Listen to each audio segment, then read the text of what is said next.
So why estate planning? It's an age-old question because historically people tend to defer their estate planning.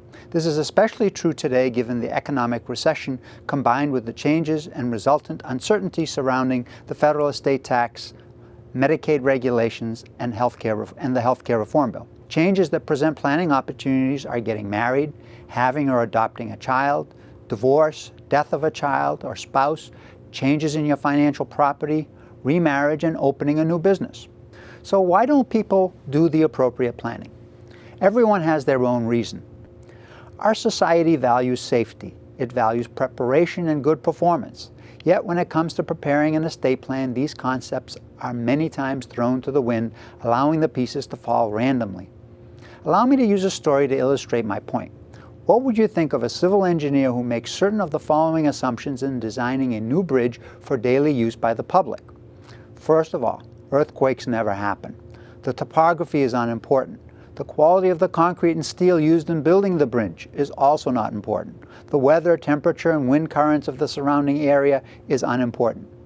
The amount of traffic on the bridge at any given time is insignificant, and ships never run into bridges. Sounds pretty foolish, doesn't it? Now ask yourself, have you ever made any of the following assumptions in your estate planning? You will live forever. You will never be disabled. You will never require long-term care. You will never become unable to pay your bills or handle your financial affairs. You will never experience an emergency in your life. You'll never need another person to make medical decisions for you. The laws regarding estate taxes and probate procedures will not apply to you or your family. If it does, it will be somebody else's problem. And it does not matter who writes your estate plan. It's a snap. It's easy. Anyone can do it. And lastly, there's no reason to plan today. You'll have plenty of time for that later. Are these assumptions any different from those of the civil engineer? In my view, they're equally foolish. Neither set of assumptions takes into account the possibility or even the probability that something usually does go wrong on the road of life. It's wise to have contingency plans to address the storms or unexpected detours that typically intrude into our lives. In other words, by preparing an estate plan, there is an assurance that one has engaged in responsible behavior. Let's talk about the basic legal documents contained in an estate plan. They are wills, trusts, durable powers of attorney, living wills, healthcare proxies, business succession agreements, caretaker agreements, and a declaration of homestead. At minimum, everyone in Massachusetts should have 3 documents. First, a will to manage your estate and distribute your assets after your death. Second, a durable power of attorney designating a person to handle your financial affairs when you are no longer able to do so. And third, a healthcare proxy naming a person to make healthcare decisions for you when you are no longer able to do so. Also, persons who own their primary residence should consider declaring homestead. So let's talk a little bit about a will. What is a will? It's a document that controls the distribution of your assets upon your death. However, it does not control what passes by beneficiary designation, such as under a life insurance policy or retirement account. Also, it does not control what passes by contract. I started this discussion by identifying that the purpose of a will is to pass your property according to your wishes. However, by will, you also nominate persons to act for you, such as an executor. The executor is the person who administers your final estate. Be careful to choose someone who is sensitive to the needs of your heirs, is competent to handle financial affairs, and is willing to take on the responsibilities.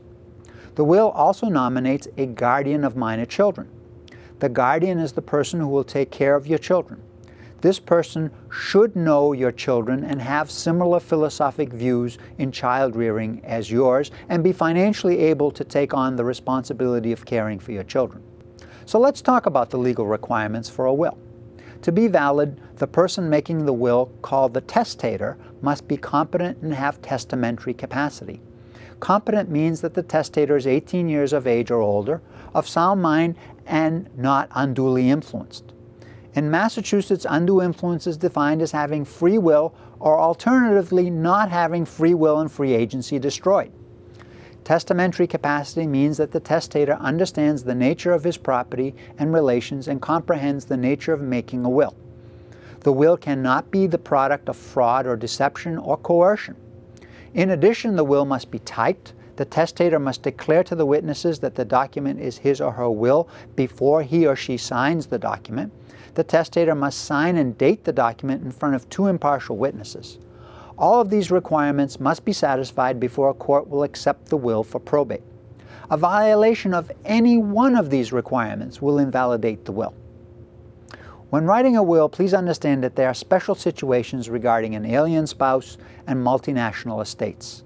Please consult a lawyer if your spouse is not a U.S. citizen or you own property in another country.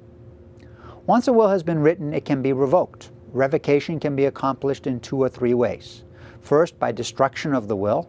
Second, by making a new will. And third, if a married person gets divorced, the divorce by operation of law will revoke the will. Wills can be contested. Common grounds for contesting a will are lack of testamentary capacity, undue influence, fraud, or improper execution. Will contests can be both expensive and time-consuming. Talk to a lawyer about what can be done to mitigate the risks of a will contest. Let's talk about trusts. What is a trust, and what should everyone know about trusts, and should everyone have one? A trust is a separate entity that holds property for the benefit of grantor, who is the creator of the trust, or for some other person or groups of persons or entity or charity. Every trust has 3 players. First, the grantor, who is the creator of the trust. Secondly, the trustee or trustees. These are the people who actually manage the assets owned by the trust and make sure that the terms of the trust are followed. Third are the beneficiaries. These are the people who benefit from the existence of the trust.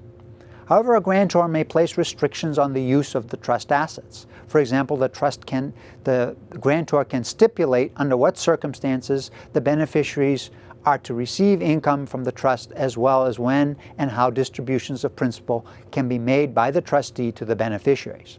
The trust can remain in existence for many years.